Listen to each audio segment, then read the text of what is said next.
Cerita dilanjutkan dengan Hobin yang bertanya apakah Yeonsung betulan ingin menghadapi Sehun dengan cara seperti itu. Yeonsung pun membenarkan jikalau dia ingin mengalahkan Sehun, dia harus memotong anggota tubuh Sehun terlebih dahulu. Setelah mendengar penjelasan dari Yeonsung, Hobin berkata semuanya jadi masuk akal, tetapi dia penasaran mengapa Yeonsung harus bertarung dengan Sehun menggunakan sebuah perban. Dengan tegas, Yeonsung berkata dia memiliki sebuah alasan khusus mengapa harus menang melawan Sehun menggunakan perbannya. Flashback ke 5 tahun yang lalu di kantor Black Ten, di mana ayah Yeonsung menghadap ke Pak Jang yang memanggilnya. Wajah Pak Jang terlihat sangat kesal dan menanyakan sudah berapa lama ayah Yeonsung bekerja di tempatnya. Sambil berjalan ke arah ayah Yeonsung, Pak Jang bertanya selama 2 bulan bekerja tapi apa-apaan dengan hasil ini. Membuat ayah Yeonsung yang mendengarnya langsung meminta maaf atas kemungkinan kekacauan yang telah ia perbuat. Tapi bukannya kesal, malahan Pak Jang tersenyum memuji hasil kerja ayah Yeonsung selama 2 bulan sangatlah hebat. Padahal Pak Jang hanya menyusun data klien, tapi ayah Yeonsung sampai menyelesaikan masalah keuangan yang juga macet. Ayah Yeonsung pun tersenyum melihat Pak Jang yang bahagia karena hasil kerjanya selama 2 bulan ini. Diketahui di sini Pak Jang juga sangat baik karena dia benar-benar ingin membantu ayah Yeonsung sebab kasihan dengan ayahnya Yeonsung. Nah, Pak Jang juga mengungkapkan kalau dia pelan-pelan ingin lepas dari pekerjaan judi ini dan berniat merekrut ayah Yeonsung sebagai mitra kerja nantinya. Kedekatan Pak Jang dengan ayah Yeonsung ini malahan membuat Sehun tidak senang karena setelah kedatangan ayah Yeonsung, Sehun jadi tidak bisa berpikir jernih. Bahkan ketika mengingat Pak Jang yang akan menghentikan perjudiannya, membuat Sehun jadi tidak terima. Bukan hanya Sehun saja yang merasa seperti itu, melainkan teman-temannya juga merasakan tidak adil jika perjudian dihentikan, sebab mereka sudah sejauh ini membangun bisnis perjudian. Mereka pun menyusun sebuah rencana dengan om-om supir bus yang punya banyak uang, dan kedepannya kita akan tahu apa rencana mereka ini.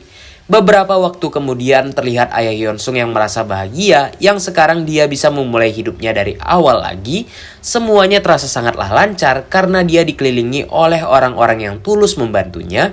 Bahkan ketika memesan tiket ke Seoul, pegawai perempuan memuji perawakan ayah Yeonsung yang berubah serta pakaiannya jadi sangatlah rapi.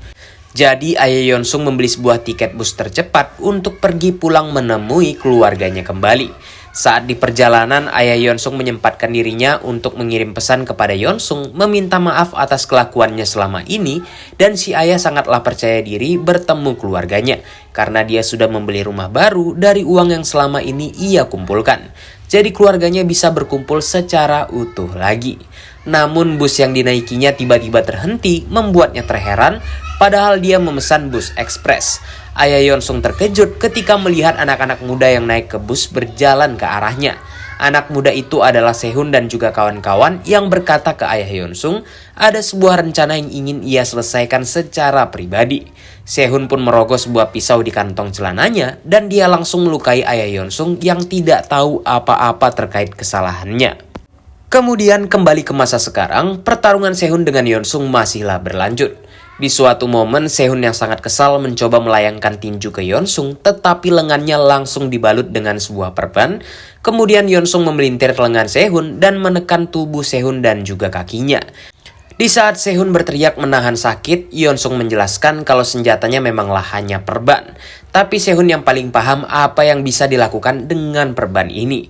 Di saat itu Sehun masih keheranan apa sebenarnya maksud Yeonsung yang terus membahas soal perban. Sampai ketika Yeonsung berhasil melilit leher Sehun dengan perbannya dan menatap tajam mata Sehun menyuruhnya agar tidak usah pura-pura lupa. Yeonsung tahu semua hal yang dilakukan Sehun kepada ayahnya, yaitu rasa sakit yang diberikan Sehun kepada ayahnya Yeonsung. Saat-saat kehilangan kesadarannya, dia penasaran mengapa Yeonsung bisa tahu apa yang ia lakukan terhadap ayahnya Yeonsung. Nah, setelah kejadian penusukan di bus, ayah Yeonsung yang terluka kalau dia tidak masalah keluar dari Black Ten dan menghilang diam-diam, sehingga masalah bisa selesai. Saat itu rekan Sehun juga terkejut melihat Sehun yang berani menusuk, padahal rencana mereka hanyalah untuk mengancam saja.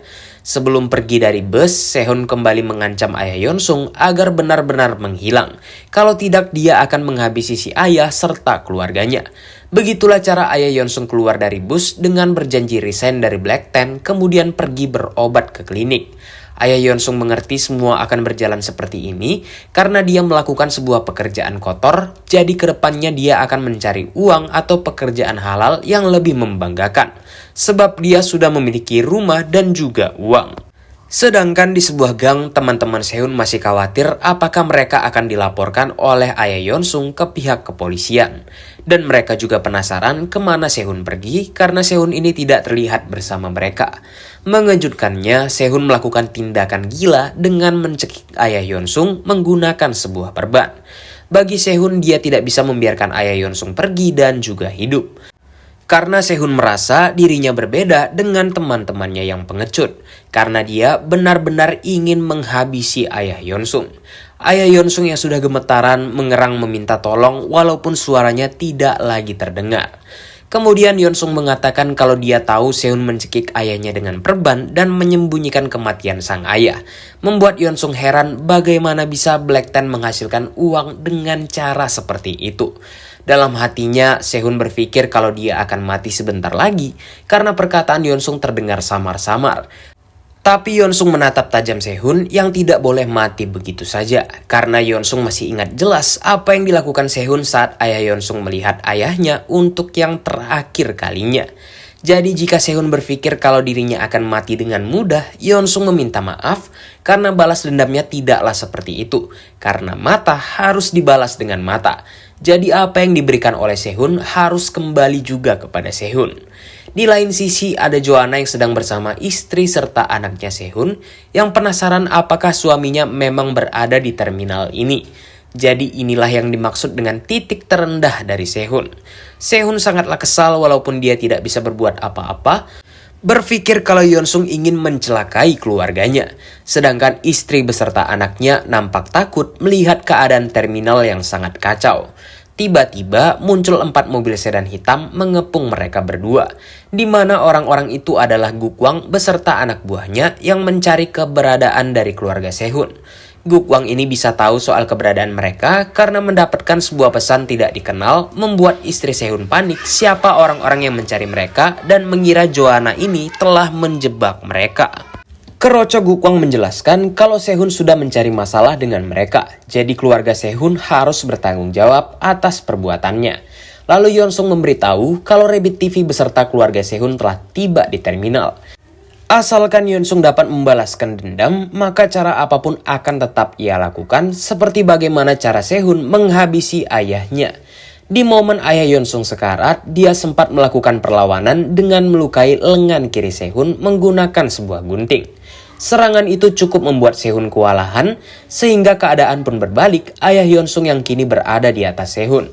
Ayah Yeonsung berjuang keras untuk hidup agar bisa bertemu dengan keluarganya. Serta dia bertanya sebenarnya apa yang telah ia lakukan sehingga begitu salah di mata Sehun. Secara mengejutkan, Sehun ini menggigit leher ayah Yeonsung yang sampai kuncian itu terlepas karena ayah Yeonsung merasa sangatlah kesakitan. Kemudian Sehun menegaskan kalau dia merasa sangat terganggu dengan kehadiran ayah Yeonsung yang menghalangi jalannya Sehun. Pada akhirnya Sehun mencekik ayah Yeonsung membuat si ayah menemui ajalnya. Setelah menghabisi ayah Yeonsung, datang beberapa rekan Sehun yang panik melihat kondisi Sehun, menanyakan apa yang sebenarnya telah Sehun lakukan. Dengan tatapan tajam, Sehun menyuruh teman-temannya untuk membantunya karena mereka sekarang adalah kaki tangannya. Jadi mau kemanapun mereka pergi dan jika saja berbicara tentang masalah ini, Sehun akan mencari mereka satu persatu setelah bebas dari penjara. Di sisi lain, ada Yeonsung yang berada di taman untuk bertemu dengan ayahnya. Di mana Yeonsung sudah menunggu selama berjam-jam tapi tidak ada tanda kehadiran dari ayahnya yang membuat Yeonsung sangatlah kecewa padahal dia sangat menanti kedatangan dari ayahnya. Setelah hari itu, Yeonsung tidak lagi menerima kabar dari sang ayah yang bukannya membuat dia sedih, melainkan membuatnya marah. Apalagi setelah ia menjadi target pembulian, Yeonsung selalu mengutuk ayahnya dalam hati. Yeonsung selalu berpikir jika dia memiliki seorang ayah, maka pembulian ini tidak akan pernah terjadi, layaknya anak-anak yang lain selalu dibantu oleh ayahnya. Sebab itu juga Yeonsung ingin mengakhiri hidupnya di kamar mandi, menyalahkan ayahnya terus-menerus. Setelah percobaan mengakhiri hidupnya sendiri, terlihat Yeonsung yang sangatlah suram seperti mayat hidup. Dan karena itu, frekuensi bullying yang diterimanya jadilah berkurang. Di dalam kelas, Yeonsung terus menangis memanggil ayahnya untuk kembali karena dia sudah lelah dengan semua penderitaan ini. Tiba-tiba Sehun muda datang memasuki kelas mendatangi Yeonsung dan menawari kalau dia akan membantu Yeonsung mencari sang ayah. Padahal itu semua karena Sehun gugup jikalau kejahatan yang diperbuatnya ini terbongkar. Itulah mengapa saat ini Yeonsung menjelaskan kalau rasa sakit yang dia rasakan ketika kehilangan ayah tidak akan pernah Sehun tahu rasanya. Jadi Yeonsung akan melakukan hal yang persis, tapi itu akan menyebabkan rasa sakit yang berbeda tepat di depan matanya Sehun. Karena amarahnya terpancing setelah mendengar ancaman dari Yeonsung, Sehun langsung menendang Yeonsung dan mendaratkan tinju sampai Yeonsung ini terlempar. Bagi Sehun, Yeonsung tidak ada bedanya dengan dirinya, karena Yeonsung sama-sama pembunuh tapi bertingkah mengancam Sehun. Di satu momen, di saat Sehun sedang menggebu-gebu, Yeonsung mendarat dengan sebuah tendangan yang melempar tubuh Sehun. Kemudian Yeonsung menyemprotkan tabung pemadam kebakaran yang membuat pandangan Sehun jadi terganggu. Kini Sehun tidak bisa lagi berkutik menerima semua serangan Yeonsung yang dianggapnya seperti pecundang.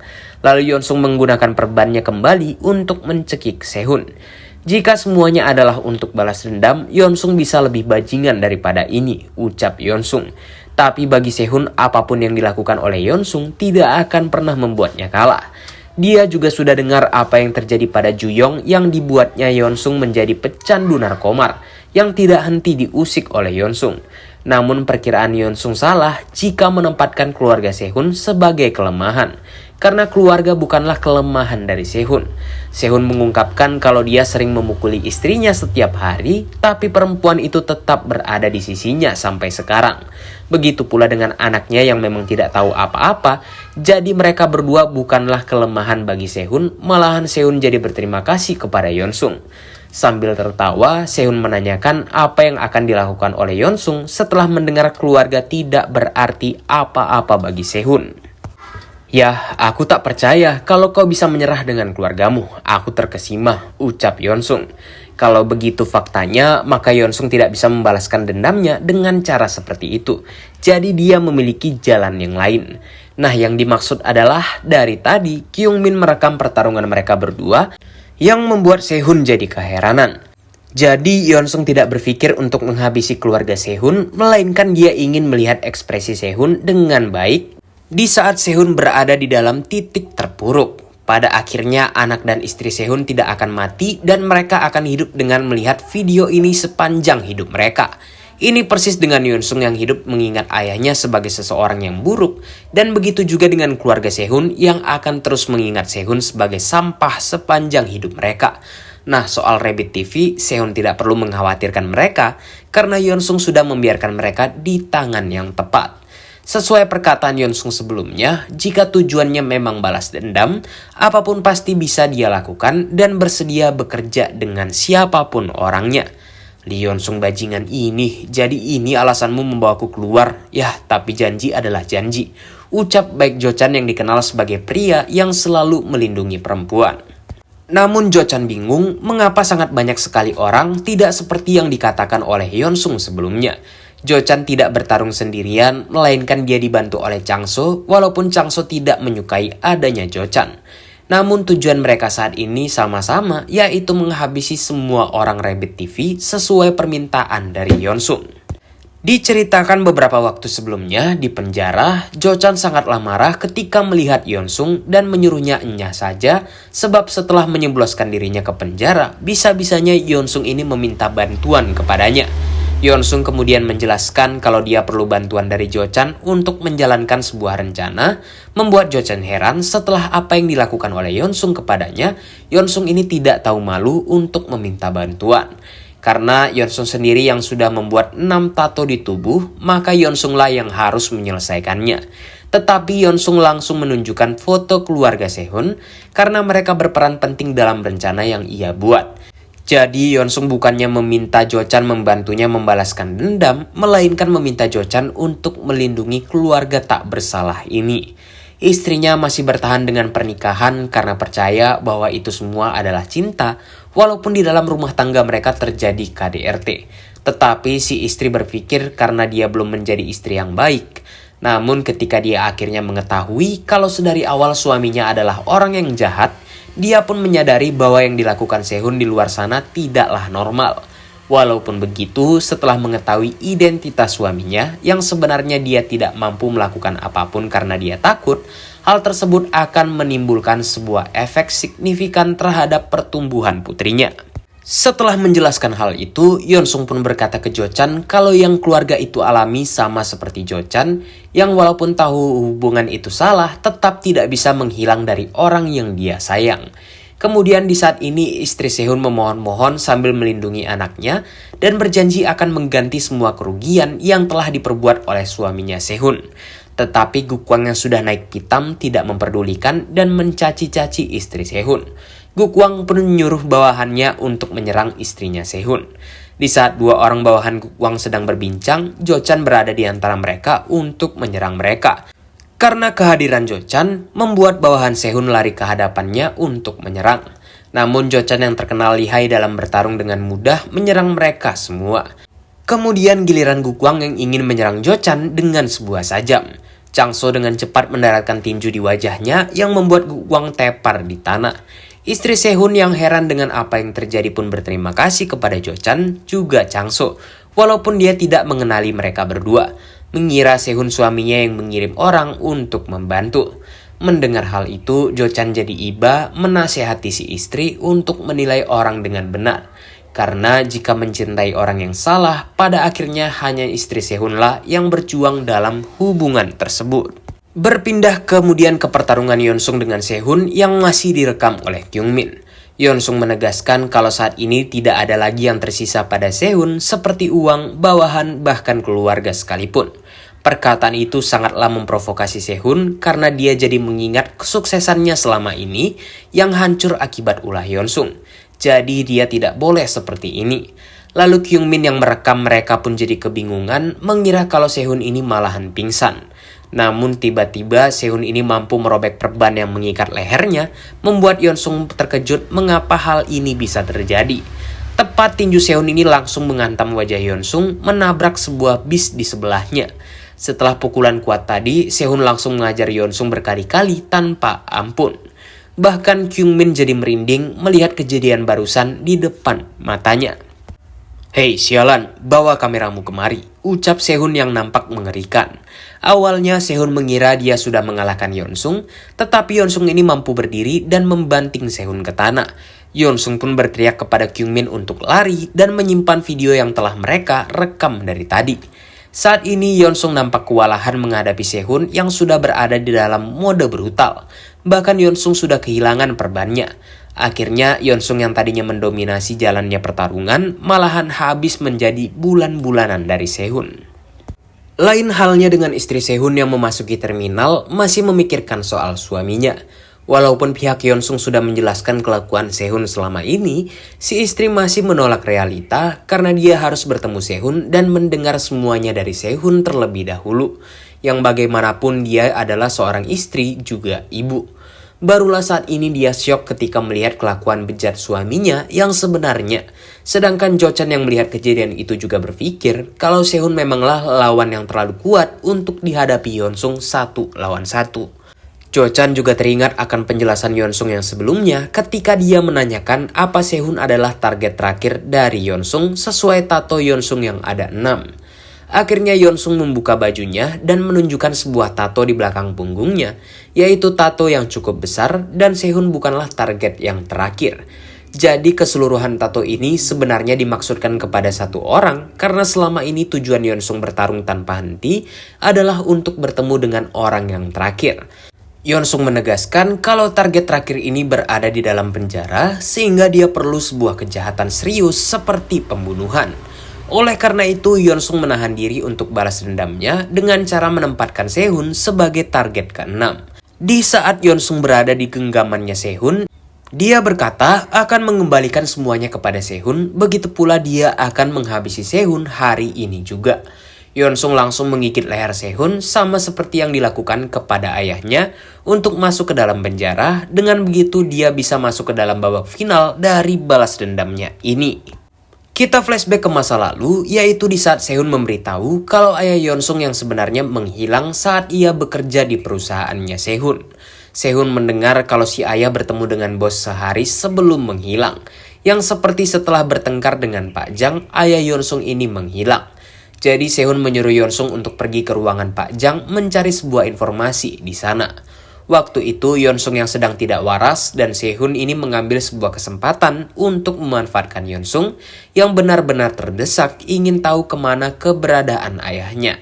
Setelah membobol kantor Pak Jang, Yeonsung berhasil mendapatkan sebuah harddisk yang akhirnya dia berikan kepada Sehun. Setelah mendapatkan harddisk tersebut, Sehun berkata akan memeriksa harddisknya agar mengetahui jejak dari ayahnya Yeonsung. Sehun juga beralasan kalau dia membantu Yeonsung karena merasa bersalah untuk menebus dosa yang ia lakukan kepada Yeonsung. Mendengar itu, Yeonsung malah keheranan apa sebab perkataan itu, menyangka Sehun sangatlah baik kepadanya. Keesokan harinya Sehun mendatangi Pak Jang untuk mengkambing hitamkan hilangnya ayah Yeonsung, serta yang menerobos masuk ke dalam ruangan Pak Jang adalah Yeonsung yang setelah ayahnya kabur pergi untuk mencuri harddisk perusahaan. Bagi Sehun rencananya ini akan sempurna karena Pak Jang yang marah kemudian menyentuh Yeonsung akan dipenjara setelah Sehun melapor kepada polisi. Lalu dia akan mengambil alih Black Ten karena semua orang mencari-cari keberadaan dari ayahnya Yeonsung. Namun setelah memperhatikan video yang diberi Sehun, Pak Jang jadi penasaran bagaimana bisa Yeonsung mengetahui isi lemarinya. Padahal dia tidak pernah memberitahu ayah Yeonsung soal isi lemari tersebut. Disinilah Sehun keringat dingin karena perkiraannya salah dan Pak Jang penasaran bagaimana Yeonsung bisa tahu waktu pergantian shift petugas keamanan. Akhirnya Pak Jang tahu kalau semua ini adalah akal-akalan dari Sehun yang mencoba memeras perusahaan, bahkan pelaku yang membuat ayahnya Yeonsung menghilang. Akhirnya Sehun ini merasa semua sangatlah menyebalkan dan dia menghabisi Pak Jang yang mengetahui semua kebenaran. Akhirnya Sehun masuk ke dalam penjara remaja dan dia kembali ke Black Ten. Berbeda dengan Yeonsung yang beberapa waktu akhirnya mengetahui kalau Sehunlah orang di balik kasus pembunuhan ayahnya, membuatnya merasa sangat kesal mengetahui fakta yang sebenarnya. Kembali lagi ke mereka berdua saat ini, yang mana Sehun berteriak-teriak setelah digigit oleh Yeonsung. Bukan hanya menggigit saja, melainkan Yeonsung juga menyundul wajah Sehun dengan kepalanya sampai terjatuh. Lalu Yeonsung mencengkram wajah Sehun, berjanji akan mengembalikan semuanya kepada Sehun. Setelah 1 tahun menghilang, tubuh ayah Yeonsung ditemukan dan Sehun yang sebagai tersangka diselidiki.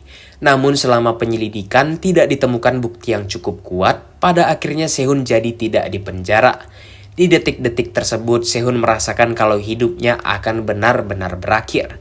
Dengan mata penuh dendam, Yeonsung mengambil sebuah batu berkata kalau kematian memang harus dibayar dengan kematian. Karena selama ini rasanya tidaklah adil buat Yeonsung. Di saat memegang batu itu, Yeonsung ditahan oleh Joanna yang berkata kalau ini bukanlah cara yang benar.